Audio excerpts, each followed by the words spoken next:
आपसे कई बार प्रार्थना की सत्संग में कि यदि आप 2 चपाती पाते हैं तो उसी के अनुसार कितना भी अच्छा भोजन उतने लीजिएगा। आपका भोजन का संयम होना चाहिए, आपके शयन का संयम होना चाहिए, आपके दिनचर्या का पूरा नियमावली होना चाहिए। संयम नियम साधना में चाहे गृहस्थ हो चाहे विरक्त हो, बहुत बड़ा इनका योग है। असंयम नहीं है, कभी मन आया तो 7 बजे जग गए, कभी मन आया 5 बजे जग गए, कभी मन आया 1 बजे जग गए, ऐसा नहीं होना चाहिए। असहिष्णुता, सहनशीलता ना होना साधक के प्रेम प्राप्ति में बाधक लक्षण है। हर बात को सहन कर जाओ। सहनशीलता सहत सहत बाढ़े भगति गृह तन गुरु हित गात। अपवित्रता, कई बार इस पर चर्चा हुई है। आजकल बड़ी अपवित्रता के चांस हैं, जैसे शौचालय और बाथरूम एक ही में सब है, प्रायः ऐसा ही है। कुछ लोग उसी में लघु शंका करते हैं, बैठकर पूरे अपवित्र हो जाते हैं। अगर शौच वाला वो स्पर्श हो जाए तो जितना स्पर्श हो जाए वो कपड़े सब धोने चाहिए। कुछ लोग तो बैठ के ही लघु शंका उसमें करते हैं, बनने के बोले हाथ धो लिए बस हो गए, पूरे अपवित्र हैं। वैष्णव पद्धति उसे स्वीकार नहीं करती। कैसे महापुरुषों का दिन। कल दर्शन किए, जब प्रसाद पा रहे थे वो वृद्ध वैष्णव, तो ऊपर के वस्त्र हटाकर नीचे की धोते, कितना पवित्र, पवित्रता।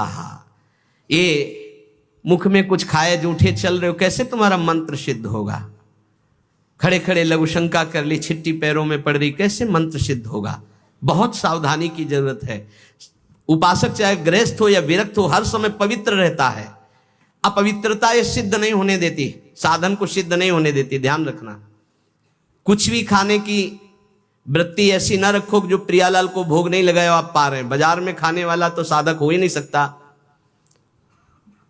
हम ये कह रहे हैं कि यदि आप बहुत ही गृहस्थ में हो और आपका मन कर रहा है कि भाई आज हम नमुक चीज पाए, तो आप पहले ये जांच करो कि जहां से ले रहे हो पवित्रता का विधान वहां है कि नहीं है। नहीं तो बहुत अपवित्र रहता है, आप ये अच्छे से समझ लीजिए। अब वो पदार्थ फिर लेके श्री जी को भोग लगाओ जो पवित्र हो, फिर पा लो तो चलो ठीक है।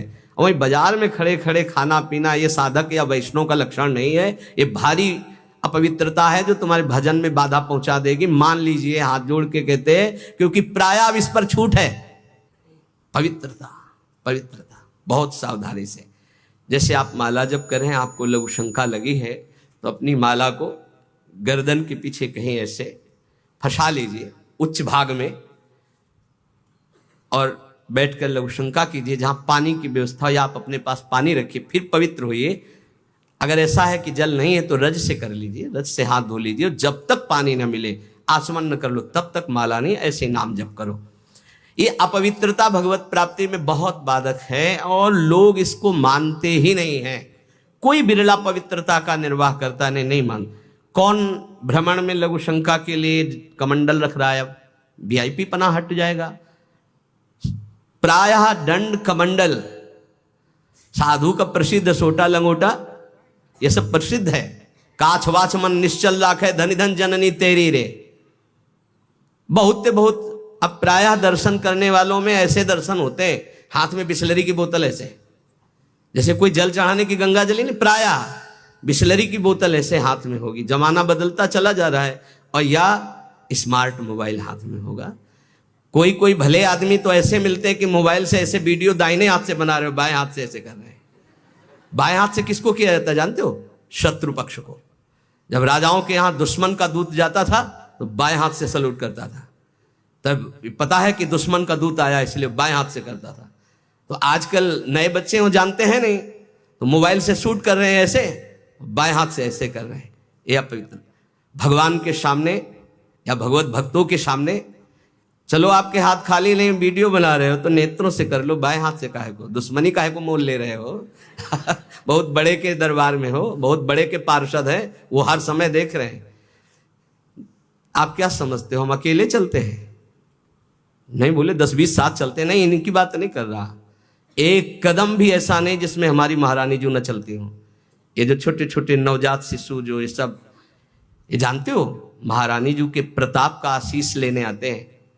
हमारा कुछ नहीं है, हमारे आगे आगे चलती है हमारी महारानी जी। हम उनकी दासी, उनके पीछे चलती है, आगे वो चलती है। ये जो फूल बरसते हैं ना, ये महारानी जी के चरणों में बरसते हैं। ये जो फूलों के पावड़े बिछे होते हैं ना, मेरी स्वामिनी जी के लिए। अगर ये मेरे लिए लगते ना तो कब का बंद करवा देते, आप ये भी समझ लो।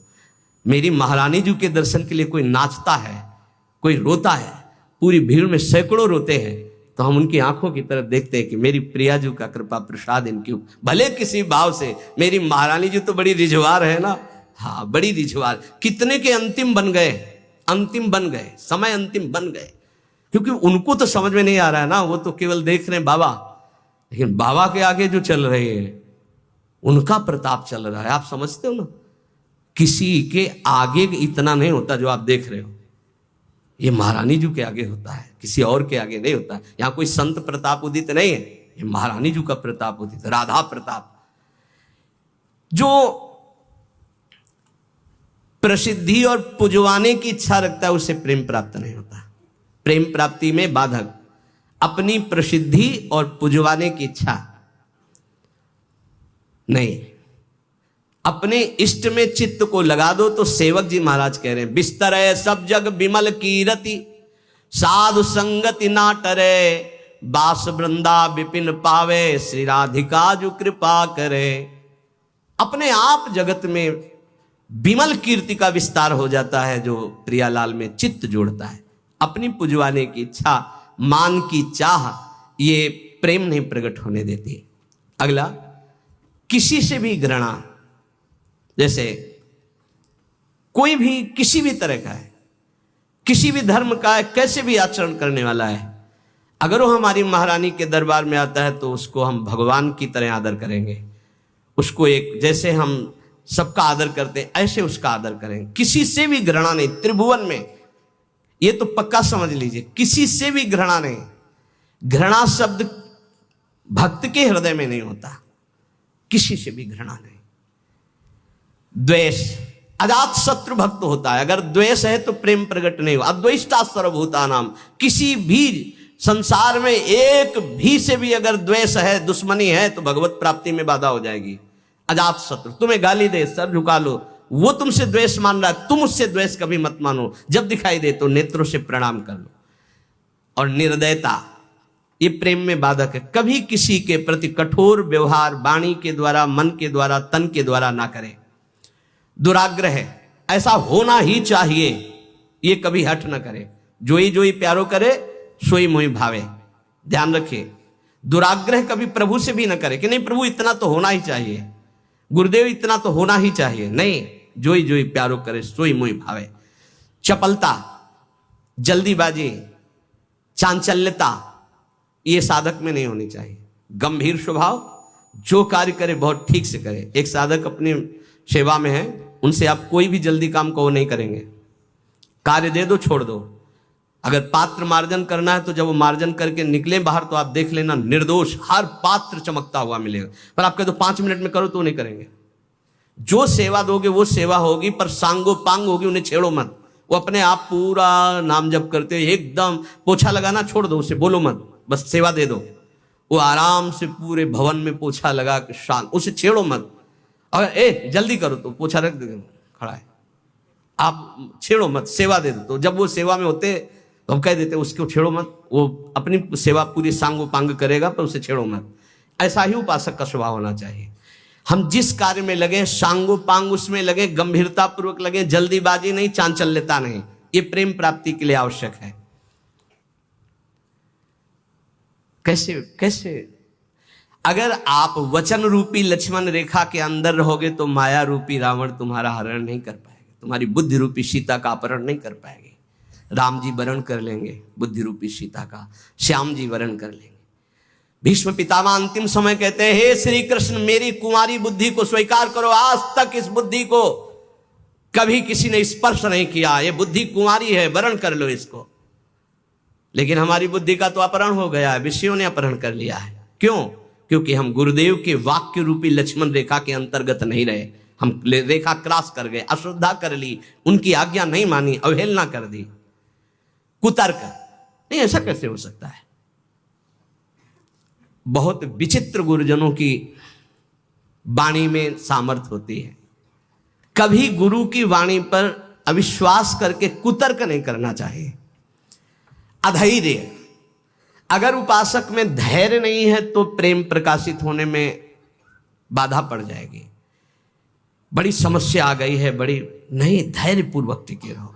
अच्छा, ये कभी हमारे हृदय में गुरु प्रताप से नहीं आया कि किसी का आश्रय ले ले या कहीं चले जाए या कहीं पूर्व जीवन में कोई फोन कर दे या किसी को इशारा कर दे, बस ये था कि अब मरना है और धाम में भगवत चिंतन करते हुए मरना है। धैर्य से कभी विचलित ना हो। अगला है अनिश्चय। ये बहुत साधकों में पाया जाता है। एक दिन गुरुदेव भगवान ने कहा, जब साधक घर से निकलता है तो उसका वैराग्य अग्नि के समान होता है। उसे ज्वाला की तरह रोज बढ़ना चाहिए। उसका वैराग्य शीतल क्यों हो जाता है, ठंडा क्यों हो जाता है? उसका वैराग्य तो प्रतिदिन और तेजस्वी होना चाहिए। उसका कारण है अनिश्चय। सुख सुविधाएं भोग मिले और जीवन बढ़िया कट रहा है। जीवन काटने के लिए नहीं, जीवन मिटाने के लिए हम आए हैं, अस्तित्व मिटाने के लिए आए हैं। हमारा निश्चय है कि प्रिया प्रीतम की प्राप्ति के लिए हर भोग को छोड़ना है और प्रभु को प्राप्त करना है। वैरागी वही है जो समस्त भोगों के बीच में रहता हुआ भी भोग स्वीकार नहीं करता, केवल अपनी दिनचर्या और भगवत प्राप्ति के हेतु जीने के लिए केवल उसको धारण करता है। ऐसे बहुत से संत अपने। अभी एक उपासक बच्चा है, पूछा, तुम्हारी बनियान में रंग लगा है, रंग वाली बनियान क्यों पहने, दूसरी पहन लो ना। जैसे आपकी आज्ञा पर काम चल रहा है ना अभी शरीर के, नहीं बदल, वैसे जैसे आपकी आज्ञा पर काम चल रहा है ना, हाँ ठीक है जाओ। अच्छा लगा कि धैर्य से वैराग्य की पुष्टता, काम चल रहा है ना, अच्छा है। अनिश्चय हमारे हृदय में जब होता है तो हमें भोग गिरा देते हैं। हमारा निश्चय क्या था? हम प्रभु की प्राप्ति के लिए जानबूझकर समस्त भोगों का त्याग करते हुए सच्चिदानंद रस में स्थित होंगे, फिर हम क्यों डिग गए?